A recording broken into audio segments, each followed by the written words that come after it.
तो बीजेपी इस बार कई सांसदों के टिकट को काट सकती है, बदल सकती है। इसके अलावा टिकट बंटवारे में इस बार जातीय समीकरण को भी ध्यान में रखा जाएगा।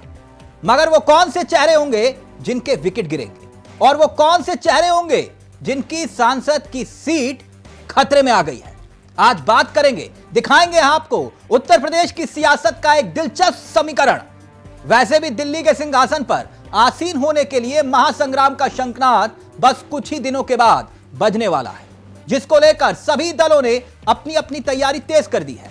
इस तैयारी में समाजवादी पार्टी सबसे आगे दिखना चाहती है, मगर वो अपनों से ही घिर गई है।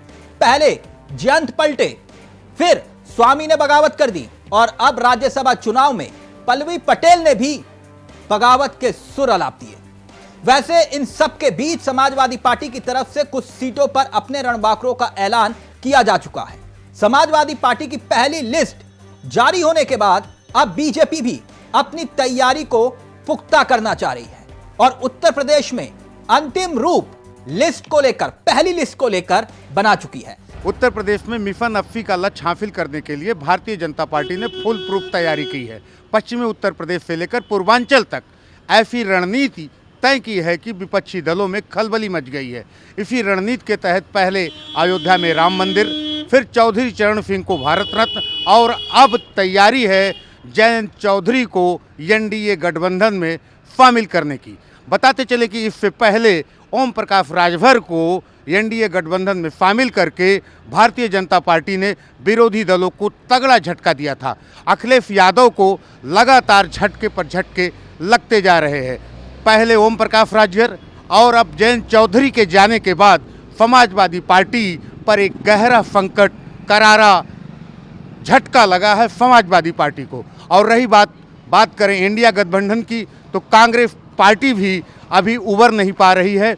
ऐसे में सवाल उठता है कि आखिर वो 14 सीटें जो 2019 में भारतीय जनता पार्टी ने लूज की थी, उस पर फतह कैसे हासिल करेगी भारतीय जनता पार्टी। कहीं ना कहीं विपक्षी दल कमज़ोर हो रहे हैं उत्तर प्रदेश में और भारतीय जनता पार्टी की रणनीति कामयाब होती नज़र आ रही है। फिलहाल क्या होगा ये तो आने वाला भविष्य तय करेगा।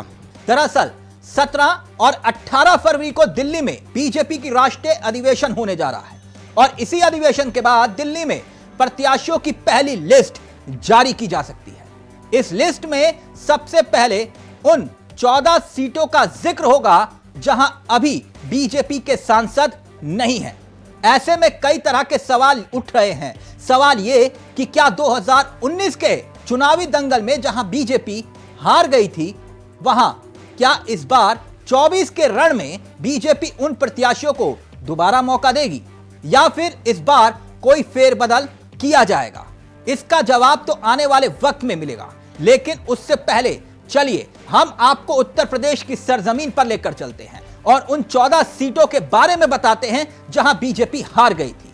तो इस लिस्ट में सबसे पहले पश्चिमी उत्तर प्रदेश का जिक्र करते हैं, जहां जयंत ने पूरी की पूरी बाजी को क्या एनडीए के पाले में लाकर रख दिया है। सहारनपुर में राघव लखन पाल की जगह किसी दूसरे चेहरे को उतारा जा सकता है।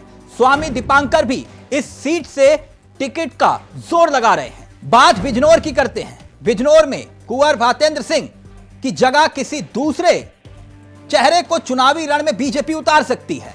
वहीं नगीना सीट का जिक्र करें, नगीना में यशवंत सिंह को इस बार टिकट देने पर सस्पेंस बना हुआ है। वहीं मुरादाबाद में भी कुंवर सर्वेश्वर सिंह की जगह उनके बेटे सुशांत सिंह को टिकट मिल सकती है, जो बाढ़पुर से विधायक भी हैं। अगर बात संभल की करें तो संभल से भी परमेश्वर लाल सैनी को दोबारा टिकट दिए जाने की अटकलें चल रही हैं, मगर उस पर भी सस्पेंस बना हुआ है। अमरोहा में कंवर से तंवर फिर से दावेदारी ठोक रहे हैं। हालांकि इस सीट से उत्तर प्रदेश बीजेपी के प्रवक्ता अनिला सिंह भी जोर लगा रही हैं। इसके साथ साथ पूर्व सांसद देवेंद्र नाथ पाल भी टिकट की मांग कर रहे हैं। वहीं मैनपुरी से प्रेम सिंह शाक्य को बीजेपी ने पिछली बार टिकट दिया था। इस बार बीजेपी मैनपुरी में कोई नया दांव चल सकती है। मुलायम सिंह यादव के निधन के बाद 2019 दोनों बार बीजेपी यहां पर हार गई थी, मगर सपा ने डिंपल यादव को यहां से आगे कर दिया है। बीजेपी नए सिरे से यहां पर मंथन कर सकती है और किसी बड़े चेहरे को डिंपल के सामने उतार सकती है। अब पश्चिमी उत्तर प्रदेश से अवध की ओर चलते हैं, बात रायबरेली की कर लेते हैं। इस बार रायबरेली में दिनेश प्रताप सिंह को रिपीट किया जा सकता है या फिर अदिति सिंह को भी टिकट दिए जाने की चर्चाएं जोरों पर हैं, जो विधायक भी हैं। इसी तरह अंबेडकर नगर से इस बार मुकुट बिहारी वर्मा को टिकट दिए जाने की चर्चाएं जोरों पर हैं। बीजेपी यहां कुर्मी के साथ साथ ब्राह्मण प्रत्याशी उतारने पर मंथन और चिंतन जोरों से कर रही है। श्रावस्ती की बात की जाए तो श्रावस्ती में भी मुकाबला दिलचस्प है। टिकट को लेकर कम वोटों से पिछली बार हारने वाले बेअंत मिश्रा फिर से टिकट के लिए दावेदारी कर सकते हैं। हालांकि इस सीट से बीजेपी किसी दूसरे ब्राह्मण प्रत्याशी पर भी विचार कर रही है। अंदर की खबर यही है। अब अवध के बाद रुख करते हैं पूर्वांचल की सरजमी का, तो लालगंज लेकर चलते हैं आपको, जहां पर नीलम सोनकर पिछली बार चुनाव लड़ी थी। इस सीट से संगीता आजाद बीएसपी सांसद हैं, जिनके बीजेपी में शामिल होने की चर्चाएं हैं और अगर ऐसा होता है तो बीजेपी उनको ही टिकट देगी। वहीं घोसी सीट से पिछली बार हरिनारायण राजभर को टिकट दिया गया था। इस बार उनके टिकट पर तलवार लटक रही है। वहीं दारा सिंह चौहान भी इस सीट से प्रबल दावेदार माने जा रहे हैं, जो कुछ दिन पहले ही समाजवादी पार्टी को छोड़कर वापस बीजेपी में आए। इसी तरह गाजीपुर की बात कर लेते हैं तो मनोज सिन्हा पिछली बार चुनाव हार गए थे, इस वक्त जम्मू कश्मीर के राज्यपाल हैं। उनकी जगह गाजीपुर की सीट ओपी राजभर की पार्टी सुभाषपा के हिस्से में जा सकती है। अब बात जौनपुर की कर लेते हैं तो पिछली बार इस सीट से बीजेपी ने कृष्ण प्रताप सिंह को चुनाव लड़ाया था, जो हार गए थे। अब यह सीट निषाद पार्टी या सुभाषपा के लिए छोड़ी जा सकती है, जिनके सिंबल पर धनंजय सिंह भी प्रत्याशी हो सकते हैं। अभी हाल फिलहाल में हुआ भारतीय जनता पार्टी और राष्ट्रीय लोकदल का गठबंधन दोनों ही पार्टियों के लिए लाभदायक होगा, क्योंकि देखिए पश्चिमी उत्तर प्रदेश की अगर राजनीतिक पृष्ठभूमि देखें हम, तो जाट वोटर जो राष्ट्रीय लोकदल की तरफ काफ़ी समय से आकर्षित रहा था, वो समय के साथ अनुसार भारतीय जनता पार्टी के साथ भी जुड़ गया। तो लगभग देखने में आया था पिछले चुनावों में, केवल अगर जाट वोटर की बात करें तो 60-40 का रेशो रहता था, जहां 60% जाट वोटर भाजपा के पक्ष में रहता था, 40% जाट वोटर राष्ट्रीय लोकदल को वोट करता था। तो चुनावों में देखा भी हमने, राष्ट्रीय लोकदल की पृष्ठभूमि जाट वोटर के ऊपर ही बेस्ड थी काफ़ी टाइम से। वो गठबंधन बनाते थे, चौधरी चरण सिंह जी ने भी गठबंधन जो बनाया हुआ था वो वोटर को जो अपना एक बनाया हुआ था सिस्टम उनका, तो उनकी पार्टी को वोट करने वाले बहुत बड़ी संख्या में जाट वोटर होता था, प्लस मुस्लिम वोटर होता था। लेकिन पूर्व में भी हमने देखा, चाहे चुनाव 2009 का था, अगर हम मुजफ्फरनगर सीट को ही ले तो अनुराधा चौधरी जी मुजफ्फरनगर से एमपी बनी थी भाजपा के टिकट पर, और भाजपा के साथ उस समय अजीत सिंह जी का गठबंधन था और बाद में अनुराधा चौधरी जी भाजपा में भी आ गई थी। लेकिन वो पूरी डेमोग्राफी पर असर पड़ता था एक वोट होने से, कि एक जगह वोट पड़ता था तो जीत के प्रतिशत बहुत ज़्यादा बढ़ जाते थे। अभी भी देखने में आएगा, जो हाल फिलहाल में चुनाव हमारे होने वाले हैं और 1-2 महीने के अंदर ही होने वाले हैं, उसमें इस गठबंधन का लाभ दोनों ही पार्टियों को मिलेगा। पश्चिम उत्तर प्रदेश में काफ़ी अच्छी स्ट्रॉन्ग सीट्स हैं, जहां पर बात करें अगर हम केवल जाट वोटर की बात करें तो लगभग 6 लोकसभा सीट ऐसी होती हैं जहाँ जाट वोट निर्णायक होती है, और गठबंधन होने से वो दोनों वोटों का कटान नहीं होगा भी तो बहुत कम प्रतिशत में होगा। तो भाजपा और लोकदल दोनों के लिए ही ये फायदे का सौदा रहेगा दोनों पार्टियों के लिए आपस में गठबंधन।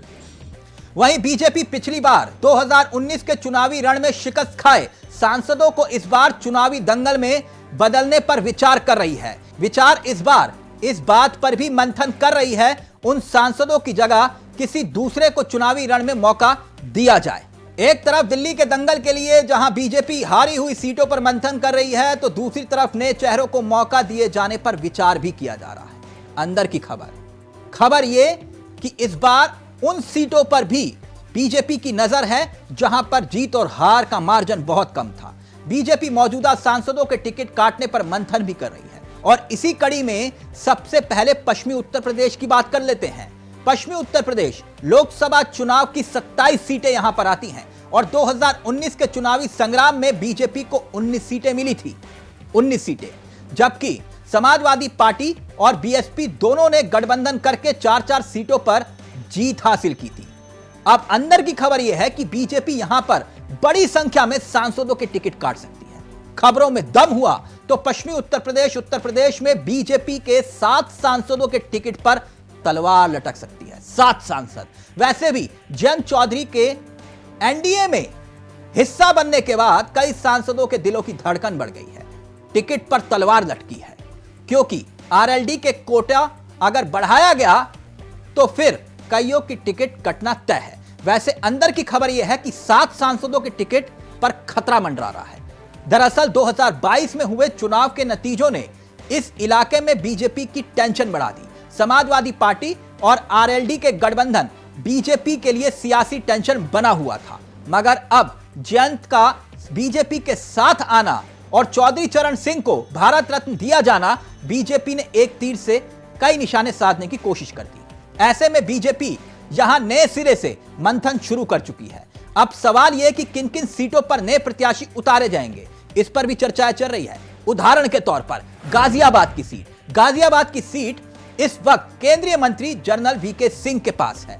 सूत्रों की माने तो इस सीट पर नए प्रत्याशी उतारने पर विचार चल रहा है, मगर सच यह भी है कि जनरल वीके सिंह की मजबूत दावेदारी पार्टी नजरअंदाज नहीं कर सकती। इसके साथ साथ पश्चिमी उत्तर प्रदेश की दूसरी सीट का जिक्र करते हैं, फिरोजाबाद, जहां से 73 साल के चंद्रसेन जालौन सांसद हैं। इनका टिकट भी कट सकता है। बीजेपी यहां से राज्यसभा सांसद अनिल जैन को भी मैदान में उतार सकती है। इस तरह मेरठ सीट 73 साल के राजेंद्र अग्रवाल हैं, जिन्हें इस बार टिकट मिलने पर सस्पेंस बना हुआ है। हालांकि वो संघ के करीबी हैं, इसलिए आखिरी वक्त में कुछ भी हो सकता है।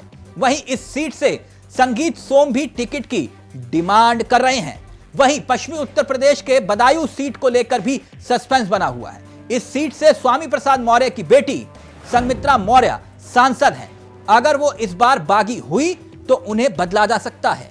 हालांकि आजकल उनकी तरफ से पार्टी के खिलाफ कोई बयानबाजी नहीं हो रही और वैसे भी स्वामी सपा में बगावत कर चुके हैं। इस सीट से हरीश शाक्य और बीएल वर्मा का नाम चर्चाओं में चल रहा है।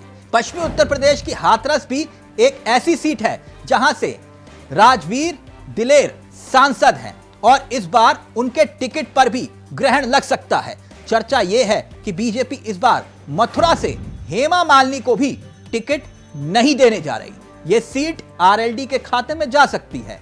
इस तरह बरेली की सीट है। बरेली, जहां से 75 साल के संतोष गंगवार को टिकट दिया जाए या फिर काटा जाए, इसको लेकर सस्पेंस बना हुआ है। संतोष गंगवार इस सीट से 8 बार सांसद रह चुके हैं। हालांकि चर्चा यह भी है कि हेमा मालिनी और संतोष गंगवार की परफॉर्मेंस को देखकर उनकी उम्र को नजरअंदाज भी किया जा सकता है, मगर उम्र आड़े आ रही है। जबकि मथुरा और मुजफ्फरनगर या फिर बागपत की सीट पर बीजेपी आरएलडी को कोटा दे सकती है। पश्चिमी उत्तर प्रदेश के बाद बात कर लेते हैं अवध क्षेत्र की। यहां लोकसभा की 23 सीटें हैं। 23 सीटें। बीजेपी ने पिछली बार इस इलाके से 20 सीटें जीती थी। ये भी कुछ ऐसी सीटें हैं जहां सांसदों के टिकट काटे जा सकते हैं, लगभग तय है। अवध संभाग में इस बार 3 सांसदों के टिकट पर ग्रहण लग सकता है। 3 सांसदों का टिकट इस बार काटा जा सकता है। कौन है वो? आइए अब वो भी समझने की कोशिश करते हैं। आखिर ये 3 सांसद कौन कौन से हो सकते हैं और क्यों इनका टिकट काटे जाने की चर्चाएं चल रही हैं। खबरों में दम हुआ तो इस लिस्ट में सबसे पहला नाम सत्यदेव पचौरी का है, जो कानपुर के सांसद हैं और इनकी उम्र है 76 साल। और पक्की खबर है कि इस बार बीजेपी उन्हें टिकट मुश्किल ही दे, यानी चुनावी रण में वो उतरते हुए दिखाई दे, इसके आसार कम हैं। दूसरी सीट बहराइच आती है, जहां से अक्षयबार लाल बीजेपी के सांसद हैं।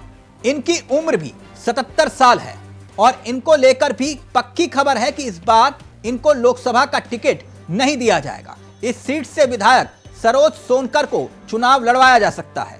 और अवध की सभा की तीसरी सीट बाराबंकी है, जहां से उपेंद्र सिंह रावत सांसद हैं। यहां से प्रियंका रावत भी फिर से चुनावी मैदान में उतर सकती हैं,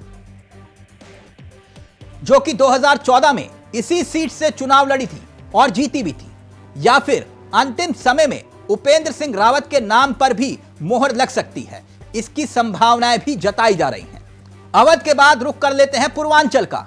पूर्वांचल, जहां लोकसभा की 27 सीटें आती हैं। 2014 के मुकाबले बीजेपी को इस क्षेत्र में 2019 में 4 सीटों का नुकसान हुआ था और पार्टी को 19 सीटों पर जीत मिली थी। हालांकि पार्टी के लिए राहत की बात यह है कि एनडीए में शामिल तीनों दल हैं, वो इसी क्षेत्र में सियासी रूप से मजबूत माने जाते हैं और मजबूत है भी। इसमें अनुप्रिया पटेल, अपना दल उनके पास है, संजय निषाद पार्टी का चेहरा और ओपी राजभर जो कि सुभाषपा के चेहरे हैं।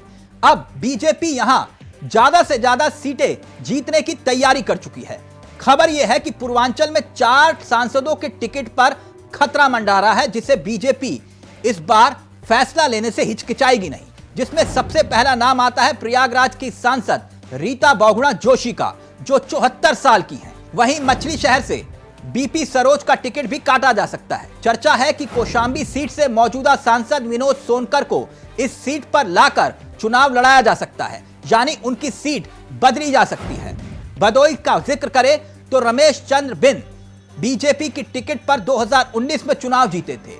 इस बार उनकी जगह किसी दूसरे नेता को टिकट दिया जा सकता है। जहां से बलिया सीट का जिक्र करें, वीरेंद्र मस्त, इनकी सीट को लेकर तरह तरह की अटकलें चल रही हैं। यहां भी सस्पेंस बना हुआ है।